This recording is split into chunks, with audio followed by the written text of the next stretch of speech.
Bloody woman. I still love her, and I know one day I'm gonna end up marrying her again. We couldn't stay away from each other.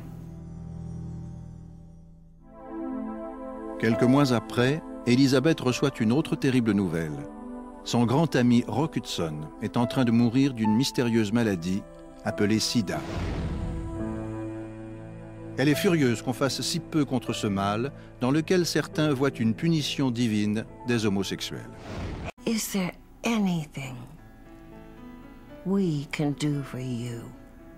And one man said, to have someone put their arms. AIDS knows no prejudice. It strikes men, women, children, and we must strike back.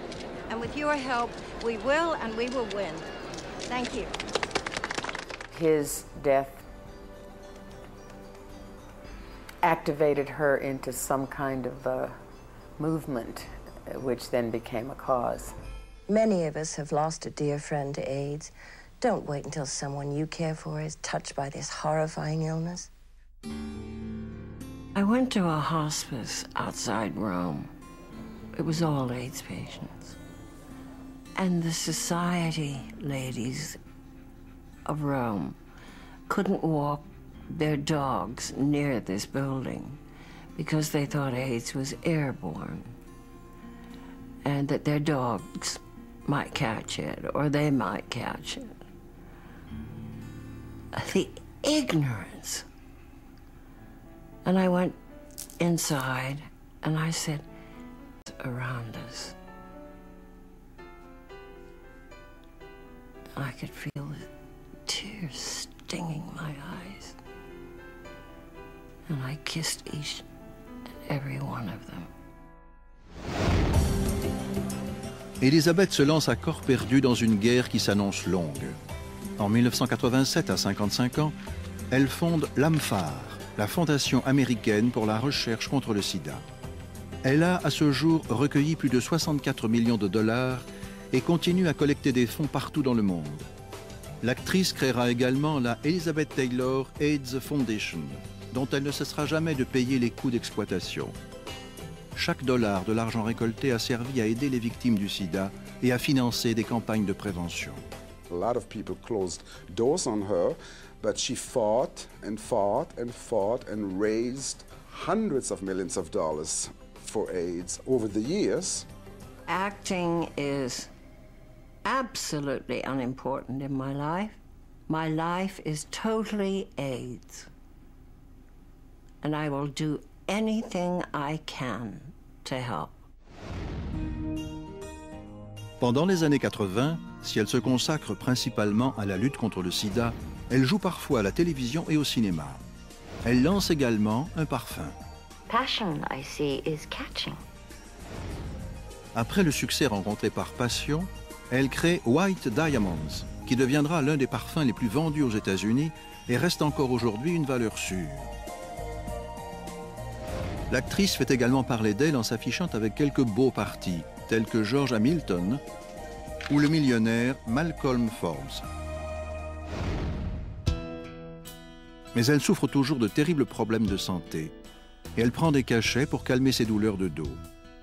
À 56 ans, elle est en train de retomber dans la dépendance. Elle reprend le chemin de la Betty Ford Clinic, d'où elle ressortira non seulement en meilleure forme, mais aussi avec un nouveau compagnon, Larry Fortensky, un ouvrier du bâtiment de 35 ans, parti en cure combattre son propre alcoolisme. He'd already been married twice. He was a handsome guy, a handsome hunk, but he had no interests that were in common with Elizabeth, except that they both had the common interest of getting off the bottle. Here he's squiring Elizabeth Taylor, and I think he felt like he was run over by a truck, because everybody came to see Elizabeth and how are you, dear, and we all love her and everything else, and he was just there.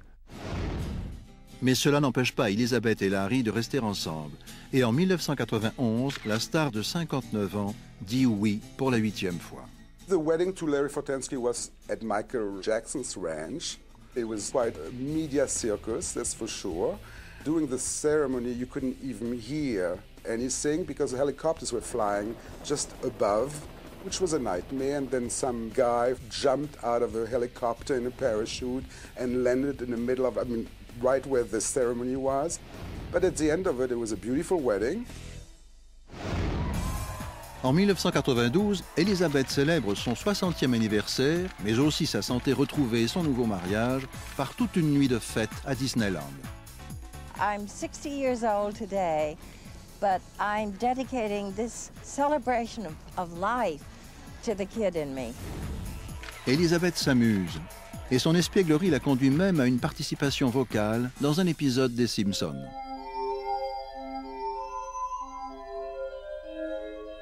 I've got to fire that agent. L'année suivante, elle fait son retour sur le grand écran dans le rôle de la belle-mère de Fred dans La famille Pierre à Feu. Mais le destin tour à tour heureux et malheureux va frapper une fois de plus. À 62 ans, elle doit être opérée pour se faire poser une prothèse de la hanche. Après toute une série de douloureuses complications, sa santé continue à se détériorer.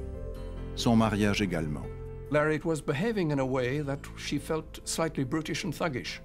She used to send him out on expeditions, partly to get rid of him, and he would put up shells for the neighbors. Since the neighbors happened to be ex-President Ronald Reagan and Nancy, it was a rather privileged piece of shelf-fixing that Larry went about.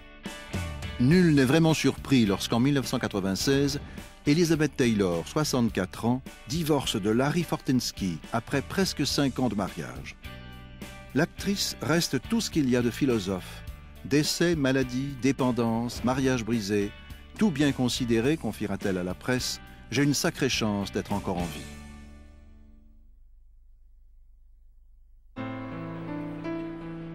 Si en 1997, Elizabeth souffle ses 65 bougies, ce n'est certainement pas dans la joie. Après avoir souffert de terribles migraines, on lui découvre une tumeur au cerveau. Cela fait bien longtemps qu'elle n'a pas traversé une épreuve aussi difficile. Soutenue par ses amis, Elizabeth se fait raser la tête par les chirurgiens qui extraient de son cerveau une tumeur de 5 cm. À son grand soulagement, elle est bénigne. Elizabeth entame alors une longue convalescence, hélas perturbée par la disparition de son grand ami Roddy McDowall, victime d'un cancer. He became my best friend. And of course we had so much in common.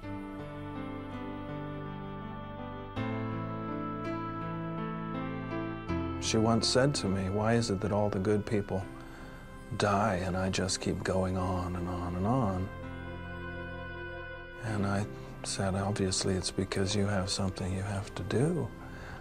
And she's more than proven that that's true. Portée par son amour de la vie, elle guérit de manière spectaculaire. Oh, I've been pronounced dead. I've read my own obituaries, and they were the best reviews I've ever read. En 2000, Elizabeth retourne dans son pays natal, l'Angleterre, pour être élevée au rang de Dame de l'Empire britannique. Un honneur qui lui est conféré par une autre Elizabeth très célèbre. C'est le plus beau jour de sa vie. Dame Elizabeth retrouve également le chemin des studios grâce à un téléfilm intitulé These Old Broads, écrit par son ex-belle-fille Carrie Fisher. Elle y cabotine à merveille en agent artistique, aux côtés de Joan Collins, Shirley MacLaine et même Debbie Reynolds, son ancienne rivale dans le cœur d'Eddie Fisher. They both knew that everybody was interested in who they were and what it was going to be like, so they were performing a little bit. This isn't about the costume. It's about Freddie, isn't it? Freddie Hunter? Oh, please. I haven't thought about him in ages. Because if it is, I wanted to remind you it all happened so long ago when we were so young. Well, let's just drop it, okay? I forgave you years ago. So let's move on. Okay. Great. Good? Grand. Groovy! She and Debbie had talks about the past, about what went on. When women get together and are honest and open about their feelings, it leaves the men in the dust. I don't want to worry about you around my husband, Bill. Please, I spend most of my time in bed. Well, from what I understand, You can do quite a lot of damage in bed. Huh? Toujours en 2002, elle publie un livre dédié à sa fameuse collection de bijoux, ses confidences les plus intimes à ce jour. Elizabeth Taylor, mon histoire d'amour avec les bijoux. Elle y détaille l'historique de ses pierres les plus précieuses, depuis la première, achetée pour en faire cadeau à sa mère, jusqu'aux plus célèbres que lui a offertes Richard Burton. Tous les bénéfices des ventes iront à sa fondation contre le sida. L'ouvrage est un succès immédiat. À une époque où la plupart de ses pairs savourent leur retraite, elle demeure en outre une figure incontournable de l'industrie du parfum. Désormais à la tête de sa propre société, House of Taylor, elle supervise la sortie triomphale de ses nouvelles créations, Forever Elizabeth, puis Gardenia. She has never felt that she reached an end point in her life. She said to me once, you know, the only thing I really fear is living as long as my mother. Her mother didn't die until she was 99. And at times, despite all her ill health, Elizabeth must think that she's going on forever. I want to enjoy things and have fun and live like every day is the last day.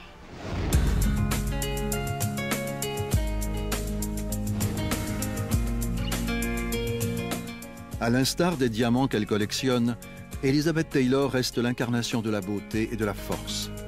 Après des décennies de tragédies et de scandales, elle continue à briller dans son plus beau rôle, celui d'un monstre sacré indestructible. And I'm not going to give a damn what I do, and I'm going to make the biggest goddamn explosion you've ever heard. I admire Elizabeth most for her empathy, for her loyalty, for her seemingly endless desire to champion causes or people. That's an extraordinary quality. She's a genuine person. That humor and intelligence is constant. And she's got a smile and a laugh and a generous spirit no matter what's going on. Besides, you love me very much. We all love her. And she hasn't changed from the time she was a 15-year-old girl in my mind. I think we all have lived our lives through her. Every time she got a divorce, we thought about the divorce we were engaged in. Every time she fell in love, we felt the same way. I feel very lucky. Sometimes I think my heart will crack, but all in all, I consider myself the luckiest woman in the world.